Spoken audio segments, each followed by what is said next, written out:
TPE Network. Fun yet informative podcasts. Hello, everyone, and welcome to Mouse House Plus, brought to you by TPEnetwork.com. Mouse House Plus records every Sunday until Loki series starts, and then we still haven't figured out what day that's going to be. We'll discuss that next week. We will have a definitive day of the week we will record for Loki series. But I am Hank. And I am John. So together we combined and transform, and we turn into a really super expensive transformer. Like one of the ones John has behind him, if you could see it. Oh no, there's nothing behind me here. Not yet. I have to reconcile everything that was purchased yesterday. I'm going to be honest. I stopped counting when I hit 100. Oh my gosh. And I haven't even gotten to the mini cons yet. So well, somebody's got a problem with collectibles. Hey, it's not me. Hey, if anyone's having a midlife crisis, mine's basically collecting Transformers for my kid to have so I can get my good Transformers that he already took and to get them back. Basically, it's like a trade. Here are some not so good Transformers versus the really good ones. He doesn't know that. Yep.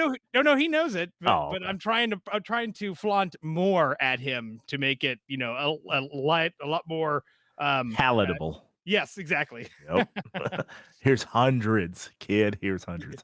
Yeah, here's 100. Here's 100 Transformers. Can I have my 50 back? Well, we are here with a news update for Disney Plus shows and such, and so we're gonna have a lot of fun discussing this stuff. And John was the one that brought this to my attention. Had he not, I wouldn't have known nothing. You thought that Sharon Carter power broker debate had gone too far? Nope, well, not far enough. Yeah, wait until you hear this, because could the Sharon Carter power broker reveal get retconned, John? Maybe. Because clearly, as this article put it, the director and everybody on board was fine with that, but then the higher ups were like, no, wait. I feel that you probably didn't run something by us. And so I find this hard to believe in a company like Disney that's so meticulous and they're so interconnected. I find it almost impossible to believe that they're like, you know what? We forgot to ask about this. I don't think so.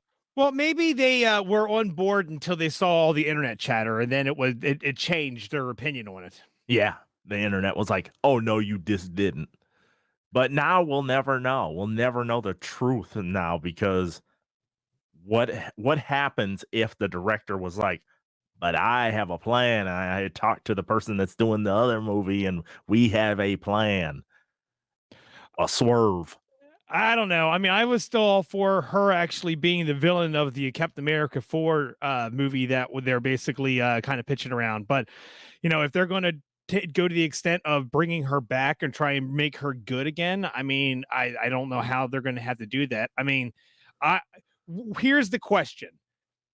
Disney, who thinks they do no wrong, have two choices. They can either retcon a character and everyone gets mad because now they're retconning things, or they keep the character the same as where they're at right now and have to deal with a good guy turning bad, which is not their in their portfolio. Yeah. Yep. But at the same time, clearly they listen to their audience. So if they do that, then they've got to listen to everybody who is like, now you've screwed up the continuity of the stuff that you said you weren't going to screw up. Unless they salvage this with something smooth, and then they download a little podcast and they go, "Oh, wait a minute, Sharon Carter's a Skrull after all." Oh yeah, you could do that. Hold on. I got a way to solve it. We get the Infinity Gauntlet, and then we do some time travel scenario, right? I like it. I like where you're going with this. Because if they want to be ridiculous, John and I have access to the Truth Shark. And when we set the Truth Shark out, this sucker gets results. So don't mess with us, Marvel, because we will send him your way. That can happen. Mhm. That can happen, man. But I think it's a lot of fun because it's so ridiculous now. Now, no matter what happens, one of us will be going, "That's ridiculous. That's BS," or whatever, because it's gonna go. Either they'll just keep going and say whatever, or they'll just be like, "Okay, now here's the switch," and you'll be like, "That's absolutely ridiculous." Well, or they just keep doing what they're doing, and then I can say that I'm right, but then you can say that you're right the entire time, and so far we're technically both right? And then we'll be back in court again, it looks like. I don't know. Something that does not need to be debated is ad-libbing roles, lines in your role. So at the end of season 1 of The Falcon and the Winter Soldier, when it was revealed the US government selected a new Captain America, stepping up to the podium at the end of the episode was Wyatt Russell's John Walker character, who comes to the podium, looks directly into the camera, and winks, which sent internet fans into hyperdrive anger wise. And according to a new interview with the series director, that particular moment was improvised on the spot by Mr. Wyatt Russell himself. So that's some good acting chops, John. Any thoughts? Well, I mean, it think would have the alternative would have been he would have walked up there and just smiled and stood out and looked into the audience. I think what he did was a lot more of a kick to the groin to everybody, who was like, "What are we looking at right here?" So I think that it was a very just and correct place to put improv, and specifically the improv that he did. Yes, it's somebody who gets who he's playing, and he understands that he's sticking needles into fans anyway. So why not just put that extra exclamation point on them with Yep. that? Because I mean, whoo, buddy, I don't know how if somebody would have had like a blood pressure meter on me at that moment, it would have been just like Yep. get to Oh, hospital now. it wasn't just you. I mean, it was pretty much all of America not liking Captain America. We're like, who's this guy? Yeah. And when he looked crazy with the ears sticking down on that, with that helmet was on all crooked. Well, and remember that was all done that way on Oh, purpose because yeah. they wanted to make it so you not only did you not like the fact that they've replaced him, but he clearly doesn't even fit the role. He doesn't fit the clothing. No, that was on Yeah. purpose. They Huh? did that to make it so like it was another reason for you to not like him. Which Bing worked. Yeah, yeah. Well, I'm pretty sure they just had to have him in there, and then we didn't like him. So You're right. We're like, whoa, because it's a shiesty when you think about the overall premise of, I turn in the microphone and then John just turns around and gives it to somebody else and continues on with the podcast next week. And you're like, what? That's messed up. yep. Oh, that's hilarious. Marvel's Nate Moore has suggested that WandaVision will not return for a second season. So, just in case any of us had a glimmer of hope, John, it looks like they have snatched the rug out from under us, just on the hope factor at minimum. Yeah, I mean, but here's the thing though, is that when we went into the awards, these last awards, that was one of the ways that we found out that we were getting a um Winter Soldier and Captain America second season because how it was presented, but we kind of already knew that we were going into what we weren't going to have a second vision man, I can't say the word second season of WandaVision because how that one was presented as well. Yeah, I don't think I came into this going, you know what?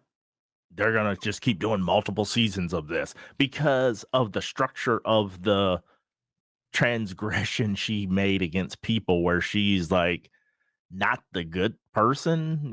She really wasn't the good person throughout the episode until the very end, it felt like. And then she's going into a movie which we have no idea how that's going to turn out. Yep. And then there's just too many unanswered things that are still going to be resolved on screen. in Doctor Strange, Multiverse of Madness. Mhm. So I guess it just wouldn't have made sense anyway. Yep. This next one should bring some light to and some excitement, I should say, to Disney Plus fans. Disney and Sony Pictures have struck a deal in the United States where the Spider-Man movies will be hosted on Disney Plus. This will be starting with Sony's 2022 release, and the multi-year agreement will allow Disney streaming platforms to stream titles from Sony's library, such as Hotel Transylvania and the Spider-Man films via services like Hulu and Disney Plus beginning in June. One, John, I think it's unfair that Disney basically has like two behemoth streaming services where we're like, we can't put it on this, but we can put it over here on this other gigantic and hugely successful streaming service. But this deal makes sense because you want all the Marvel characters to be in the same spot. Well, not only that, but what does Sony have right now? Sony doesn't. No. I meant like, what do they have as a streaming service? Probably PlayStation something. I don't know. I don't have a PlayStation, so I don't know if they do, but exactly. So what happens is they're losing out on all this. Now, a lot of their marketable movies are on Netflix and or, maybe Amazon Prime, but, to have a more focal place to put a large portion of them, especially the ones that are more like, say, for example, kids friendly or kids specific, and or in this case, the Marvel one, and maybe some other series, having that actually shown on Disney I don't see it being a bad thing for them at all, unless they were about to come out with their own app, which I mean, as of right now, it's either like, of course, why not? Everybody else is coming out with an app, or you'd be like, you know what? There's no point in us fighting with everybody else and trying to get an app out there. Let's just piggyback on somebody else, because then we are now picking up the millions of subscribers that they're having instead of us fighting to add more subscribers from nobody. Right. So, a lot of these companies are not getting. They're not buying a clue.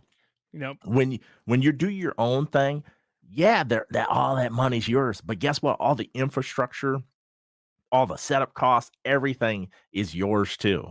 And that is gotta be just that might have to be billions of dollars to set up an infrastructure for hundreds of millions of people to be able to view your stuff all over the place. So I don't envy anybody trying to start something like that. So I would just piggyback on Netflix or Disney Plus or Hulu or Paramount Plus or whatever it's called.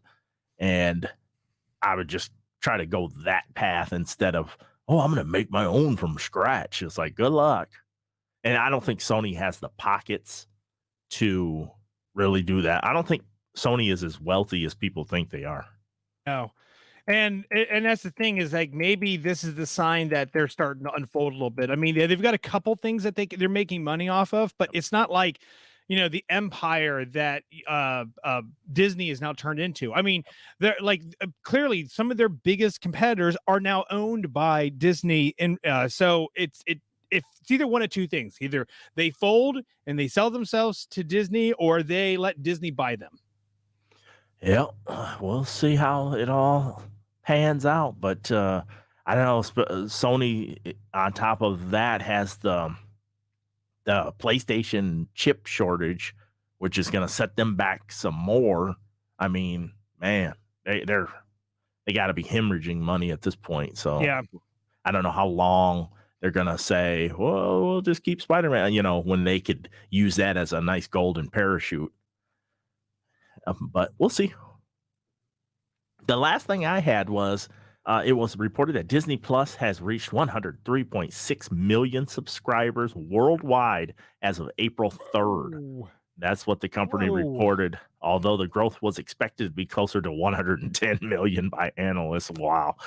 In comparison, think about this. Netflix had 207.64 million paid subscribers worldwide as of the first quarter of 2021. But think of how long Netflix has been around. Yeah, Netflix has got at least a good, 15, almost 20 years on them. A long head start on them. Yeah. And already halfway there, man, that is a lot of people. And Disney Plus has already jacked up the price one time already. I wouldn't be shocked if it goes again soon, in the Well, next 12 months. they also have a pro version on there as well, where like that's how you get the immediate movies of release. I mean, and I understand, I get what they're doing.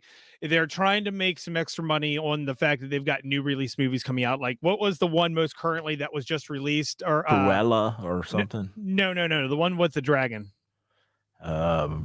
I don't know what the one with the dragon is. But well, anyway, it's not. It's officially coming to Disney next month. Like I think it's the 5th. So as of right now, you could watch it, but you'd have to pay the extra money for like the pro version, so you could watch it and then get it, out of the way, or you can wait for it. I mean, it's just like a lot of other things that are out there where, like, if you want to see it right now, you're paying for it. But if you don't mind waiting, it'll eventually be streaming on the service that made it. Okay.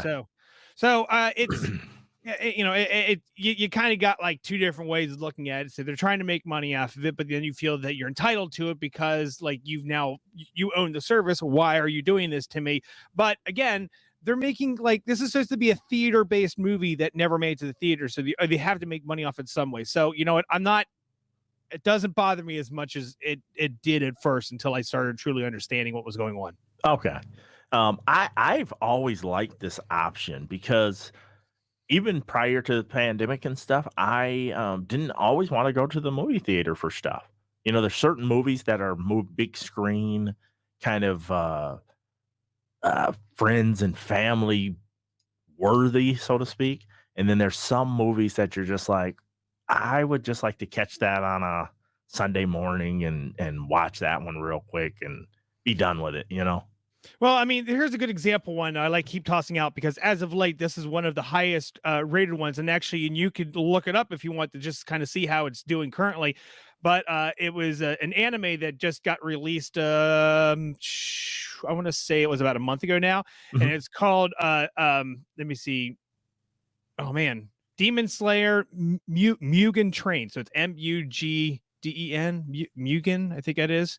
But anyway, so that was released. It came out on a Thursday, right? I saw it on a Friday. It came out on Thursday and it was only in subtitle. I saw it on Friday and I saw it dubbed. And then there was also on Saturday and Sunday. So it had a 4-day movie run. That was it. All right. And it got the highest rating in all of like in America for an anime ever. But of course, it didn't have a lot that was going up against, but still it helps, push that out there. Regardless, you had 4 times to see that movie and that was it. You're not going to see it now, except they said that at the end of June, they would release it in both versions on Amazon Prime. So you're like, okay, well, I could watch the movie or I can wait 3 months and then see it on Amazon Prime, and then the second series comes out. But it's one of those things where, I fall into this trope an awful lot, trying to watch a movie without having anything given away, not seeing a movie without having anything given away to watch it later on. So, I mean, there's your risk that you run. But I mean, I wanted to see it in a theater anyway, because how often do you get to see anime on a big screen? Oh, yeah. That's kind of non-existent, so to speak. Yeah, I mean, nothing in mainstream, but I mean, it's out there. So it's just one of those things where you're either going to pay the money to see it in a theater or you're going to pay the money to see it at home. But regardless, at some point in time, it'll be on digital media for you to watch later on. It's just never opportune. The only thing I think is a failure so far with this idea is they should have just went all in with the Black Widow movie. I mean, they have wasted so much time. I feel like I've seen the entire movie with the trailer after trailer after trailer after trailer. It's like I feel like I've seen the entire cut of the movie in all this time because every trailer shows me a little something different. And now I think, based on what we talked about in the past, I think I know how exactly that movie unfolds. And I mean, exactly. And it's disappointing because I would have rather just paid whatever the extortion price was on Disney Plus, $40 or whatever. I don't care. I'd have just paid it and then said, okay, cool. Got to see it. And it fell in place where it was supposed to fall in place and all that jazz. Mm-hmm. But now we're hearing all these different ripple effects it's had on other shows and all this stuff. And I'm just like, what a cluster just to wait to try to have your blockbuster movie in the theaters. I mean, the only thing that it's hiding from us now is what if we're going to get, this other actress to be the new Black Widow. I mean, I keep seeing that being going all the way around, but I haven't seen anything official. And I think that they're doing that because we get some sort of, tell at the end of the movie. So that's really what we're, waiting for. Yeah. Well, John, anything else you wanted to talk about before we wrap her on up? Well, I mean, they have a lot of stuff that's now like about to drop on Disney Plus. I think I just saw that next month we're not only are we going to get Loki, but we're going to get one of the Wolverine movies is eventually going to get re-released on Disney. So, I mean, it's it's a smorgasbord of nothing but awesomeness that comes out of there.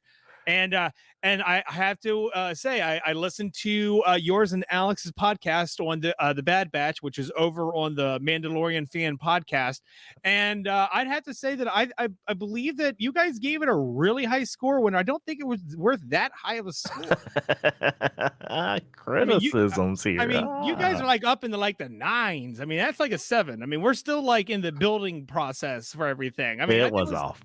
Fantastic episode. These shows are getting better and better and better. They're really reaching new heights with these animated series. Well, I am not at all denying that. It's just that I think that our grading level is a little skewed because, again, it's one of those, if every single thing is 9, when you have a bad episode, that means it's like a 6. All right. And sometimes it is. You'd have to watch like Static for it to be a 1. So, but no, I mean, I gave it about a 7.5, about 7.5. I mean, it was still a good episode, but I didn't think that it was like, getting crazy. I mean, but everything else I agree with you guys on. And you know what's funny? Because Alex was looking up that creature. I was like wondering, I'm like, I've seen that before. I hope somebody looks at it up, and he did. Thank you, Alex. I'd have to do the work. Anybody on YouTube, the background would have to look like the background for us to give it a 1. Yeah, basically.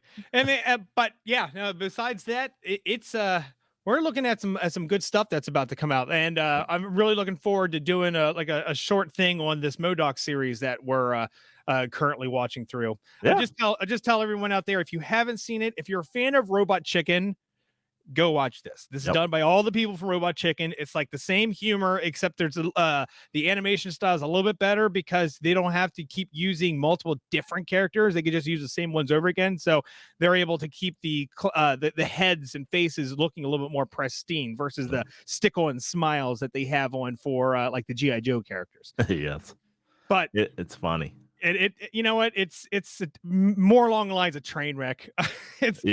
It's funny, but some of those moments you're just like, oh. It's pretty adult too for those of our community members that don't get into that stuff. I'm on the border. I'm in the old man category almost. So I'm on the border there. I'm on the fence of what I find offensive, and I'm just like, whoa, I wouldn't have said that, but okay, Well, what about do you like the fact that they keep using Fing Fang Foom for like all the dream sequences? I love that. He's like, what are you doing there? What?